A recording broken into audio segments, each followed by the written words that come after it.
Bom, e cada vez mais estados estão aderindo e estipulando datas para a aplicação desta terceira dose. Sobre o assunto, a gente conversa agora com o infectologista Renato Kifuri. Boa tarde, doutor. Seja bem-vindo ao Jovem Pan Agora. Olá, Kalina. Sempre um prazer estar com vocês aqui na Jovem Pan. Imagina, o prazer é todo nosso. Bom, doutor, Dória, confirmou aí o reforço para imunossuprimidos e idosos. Existe também a possibilidade dos mais jovens tomarem futuramente essa dose de reforço? Possibilidade existe sim, Kalina. Não há ainda nenhuma evidência que os mais jovens tenham perdido a sua proteção conferida pelo esquema primário.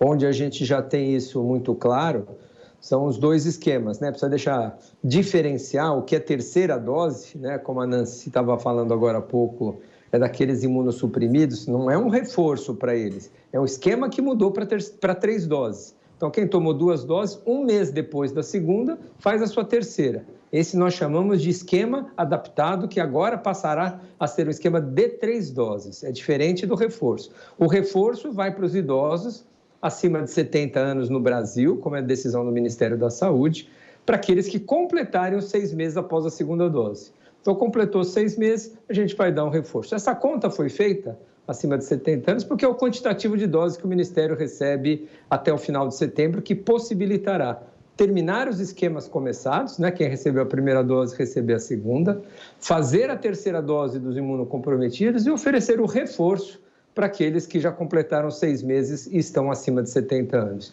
Acho que é uma medida bastante adequada para esse momento. Agora, doutor, o que eu não entendi, gostaria que o senhor me explicasse, que o Ministério da Saúde está priorizando para essa terceira dose a Pfizer, a vacina da Pfizer, e, em último caso, a AstraZeneca ou a Janssen, porque nem mencionaram a Coronavac. Qual é a diferença? Por que isso? Os estudos mostram, Kalina, que nessa população mais vulnerável, tanto nos idosos quanto nos imunocomprometidos, a resposta imune da Coronavac é inferior. Ela é inferior à da AstraZeneca, é inferior à da Janssen, é inferior também à da Pfizer.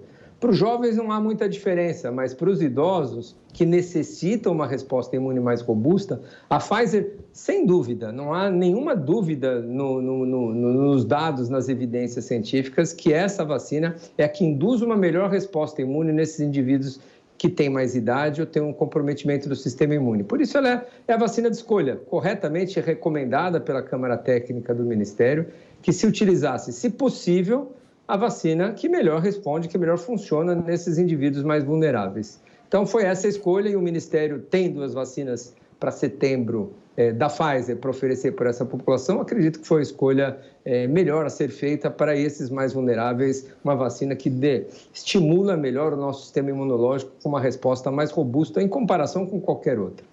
Agora, por exemplo, doutor, Israel, que tem cerca de 70% da população vacinada ou até mais neste momento, está aumentando o número de casos de Covid, principalmente por causa da variante Delta. Por quê? O que explica, mesmo com a população, mais da metade da população vacinada? Excelente pergunta, Kalina. Alguns fatores explicam, né? Eles estão vendo realmente um aumento de casos, transmissão, porém o aumento de mortes, formas graves, não tem sido da mesma proporção. A vacina, se ela tem algum escape para formas leves dessa variante Delta, para as formas graves ela continua protegendo muito bem. Essa é a primeira boa notícia. Outro dado que Israel também, que nos chama atenção e parece fazer diferença, tanto em Israel quanto nos Estados Unidos, que eles utilizaram intervalos curtos, de 3 semanas entre a primeira e a segunda dose, o que pode significar exatamente uma resposta pior de longo prazo. A gente aqui que utilizou 3 meses, o Canadá, o Reino Unido, a Espanha e outros países, tem demonstrado um impacto muito menor da Delta. Provavelmente também em função desse intervalo mais alargado, que induz uma proteção final um pouco maior. Então, talvez seja uma readequação de esquema que a maioria dos países vai fazer também, não utilizando intervalos tão curtos quanto 21 dias, como foi utilizado nos Estados Unidos e Israel. Mas esse é um fenômeno que a gente precisa estudar mais.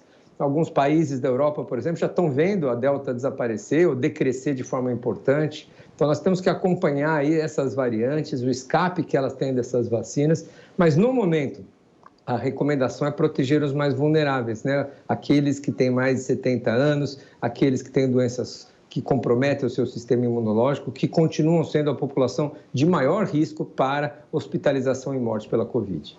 Bom, doutor Renato Kfouri, infectologista, mais uma vez, obrigada por participar do Jovem Pan Agora. Excelente fim de semana para o senhor. Obrigado, Kalina. Ótima sexta-feira para você e todos que nos acompanham na PAN. Obrigada.